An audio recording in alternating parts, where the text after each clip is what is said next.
Žmonijos egzistavimo erdvė. Trečia dalis serialų Širdis ir žmogus. Ankstesnėje dalyje mes trumpai papasakojame apie mūsų planetos energetinių meridianų ir spiralių sandarą ir veikimą, apie Hartmano, Curie ir Rentgeno mazgų buvimo meridianų ir spiralių sankirtose. Ant Curie mazgų buvo statomi realiai egzistuojantys architektūriniai statiniai, skirti informacijai priimti ir perduoti, naudojant energetinius rutulius, koncentratorius. Iš ankstesnių serijų prisiminkime, kad taktų virpesiai prasideda nuo vieno iš Saulės atmosferos sluoksnių, o paskui, padedant ryšių vamzdeliams su planetomis, taktas perduodamas visiems tarpplanetinės sistemos objektams, mūsų atveju į Žemės palydovą Mėnulį, o jis savo ruožtu perduoda šį taktą 12 takto imtuvų Žemėje. Tada takto virpesiai patenka į planetos smegenis, o per jas į atmosferos energetinės grotelės. Šie tinkleliai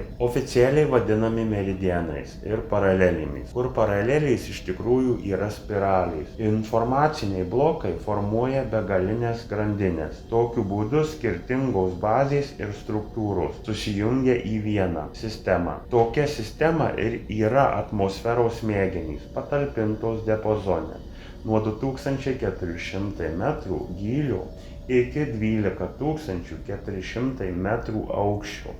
Atmosferos gardelės galima drąsiai vadinti šaltosios plazmos armatūriniu karkasu. Jos užpildo visą planetos erdvę virš ir po žeme.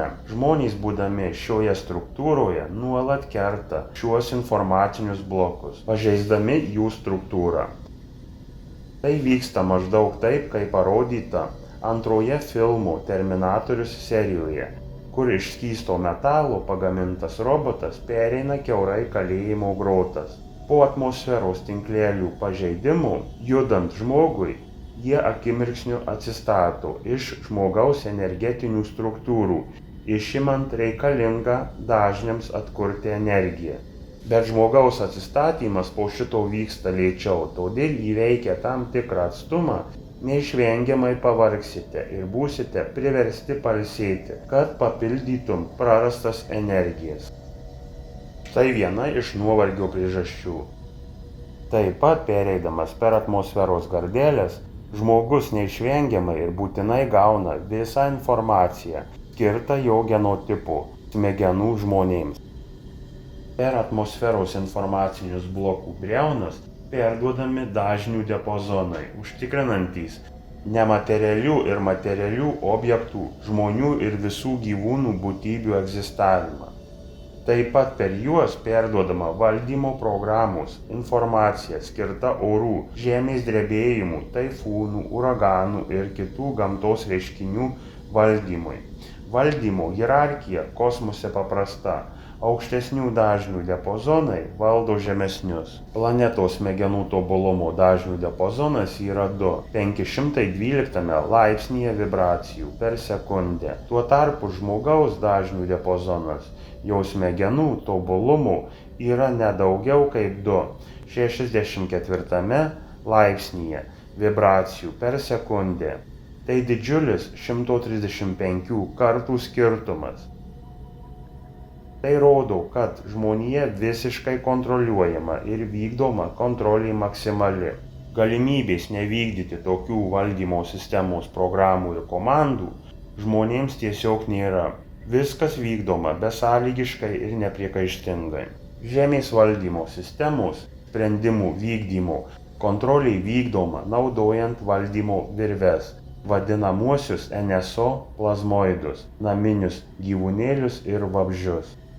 Kontrolės virvelės tai į užuolaidas panaši energetinė struktūra, besidriekianti nuo šiaurės poliarinio rato iki pietinio. Kontrolinė virvė per 2 valandas ir 10 minučių atlieka pilną žmogaus gyvenamosios vietos kontrolę. Per tą laiką padarydama pilną apsisukimą aplink Žemę. Surinktą informaciją leidžia per kelias valandas atlikti aplinkos nuo 2200 metrų gylio iki 12 400 metrų aukščio dažnio korekciją, sukuriant idealias sąlygas žmonėms ir kitoms biostruktūroms egzistuoti. Tačiau nuskanuoti vieno žmogaus visos informacijos per vieną peržiūrą iš principo neįmanoma. Pavyzdžiui, papildomai, kai laso kontrolės kompleksas kontroliai ilgam laikui išima dalį žmogaus smegenų ir atlieka lyginamąją analizę su numatyta programa. O per tą laiką žmogus miega. Kontrolės laiku jam duodama pažiūrėti naują vaizdo filmą, suvokiant kaip sapną. Kitos kontrolės sistemos negali sau leisti neribotai rinkti ir analizuoti situaciją. Todėl buvo sukurtas unikalus metodas. Kiekvienas dažnis esantis žmoguje kopijuojamas į pašalinės biostruktūras, į naminius gyvūnus ir vabzdžius. Ir kirtus kontrolės virveles, šios biostruktūros rezonanso režimu reaguoja į užklausą. Tokiu būdu milijardai biostruktūrų tiekia informaciją apie žmogaus sveikatos būklę esančioje kontroliuojamoje aplinkoje. Daugiau informacijos apie NSO ir plazmoidus galite pamatyti Atakino studijos filme NSO – paslapties panaikinimas. Atmosferos gardelės struktūra – tai informaciniai blokai, kurie vadinami dodekaedriniais valdymo kubais. Į kiekvieną dodekaedro įkėlą įterptas ikosaedras. Įterptų struktūrų skaičius 44. Kiekviena tokia struktūra turi savo dažnių diapazoną. Ir didėjant dažnių diapazonui mažėja struktūros dydis. Kiekvienas toks įterpimas tai tam tikros Žemės valdymo sistemos programos apvalkalas.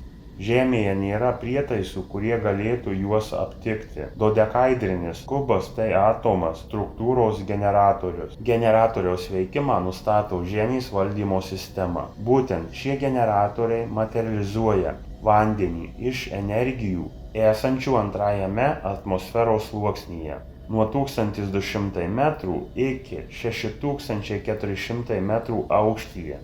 Debesys tai konteineriai, skirti pernešti papildomiems energijų potencialams, reikalingiems vandeniui materializuoti. Dabar naudojamos tik informacinio bloko kubiniais grotelės.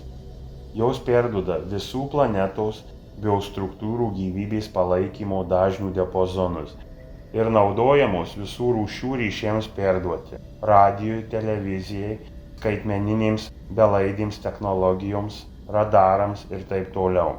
Kol kas naudojama tik 5% Žemės valdymo sistemos galimybių. Dabar visos šios kubinės gardelės dirba su perkrova. Įsivaizduokite, kad visų planetos biostruktūrų gyvybė priklauso tik nuo 5% galimybių plus visų prietaisų ir skaitmeninių įtaisų veikimo. Kasmet atsiranda vis daugiau įvairių skaitmeninių prietaisų, įvairių tipų belaidžių ryšių technologijų ir visi jie savo veikimo užpildo kubinės struktūrų dažnių diapazonus. Dėl to didėja perkrovos veikloje, o įvairių rūšių ryšio gedimų tik daugės. Šie trikdžiai turi rimtą poveikį ir žmonių sveikatai. Didelio masto gedimų nėra kol kas daug, nes kiekviena ryšio rūšis naudoja savo dažnių spektrą, bet tai kol kas. Nuo 2011 metų mūsų planetoje vyksta procesas perėjimo nuo intervencinės ebrų valdymo sistemos prie prigimtinės tikrosios Žemės planetos valdymo sistemos. Ir natūralu, kad visos trukdančios prigimtinės sistemos darbui belaidės skaitmeninės technologijos ilgainiui bus modifikuotos. Šių procesų išsipildymo terminai nežinomi, bet kad tai įvyks nebejotina. Tęsinys bus.